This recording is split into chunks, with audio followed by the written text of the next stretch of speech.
مقطعية على أوردة الطرفين السفليين، اللي أنا أعرفه اللي هي مقطعية على شرايين الطرفين السفليين اللي هي سي تي لور لمب انجيوجرافي. لكن إيه الأوردة دي اللي هي سي تي لور لمب فينوجرافي، وإزاي بنشتغل الفحص ده، وإيه التفاصيل وإيه التكة في الفحص ده؟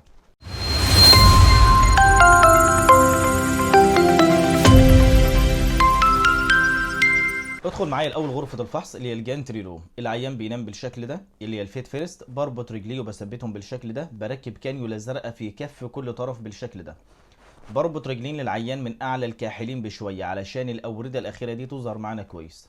يفضل يكون عندك انجكتور 2 سرنجه وتوصل كل سرنجه باحد رجلين العيان.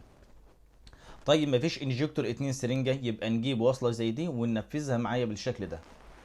حضر 50 سم صبغه مخففين بزيهم او اكتر منهم بشويه، يعني 50 او 70 سم صلاين زيهم، وبنحطهم في الانجكتور لان انا مش عايز الصبغه تبقى برايتنس في الاورده او تبقى كثافتها عاليه في الاول. بخلي الريت بتاع الانجكتور هادي حبتين، يعني حوالي 2 سم في الثانيه او بالكتير 3 سم في الثانيه. بطلع بره الكنترول، بسجل بيانات الحاله وبختار بروتوكول الصبغه عادي جدا او اي بروتوكول طرفين سفليين او حتى بطن عادي جدا. باخد السكاوت، ولو عايز تاخد وزوت عادي جدا. بعد كده بتجهز السيكونس التاني اللي بعد كده وتخليه جاهز للبدء، جاهز على الستارت على طول.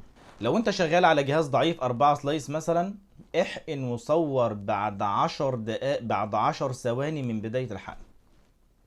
ولو انت شغال على جهاز قوي وسريع 64 سلايس مثلا، احقن وصور بعد 30 ثانية من الحقن، بحيث يبقى الصبغة ماشية قدامي وانا ماشي وراها بصورها، مش سابقها ولا حاجة بالجهاز.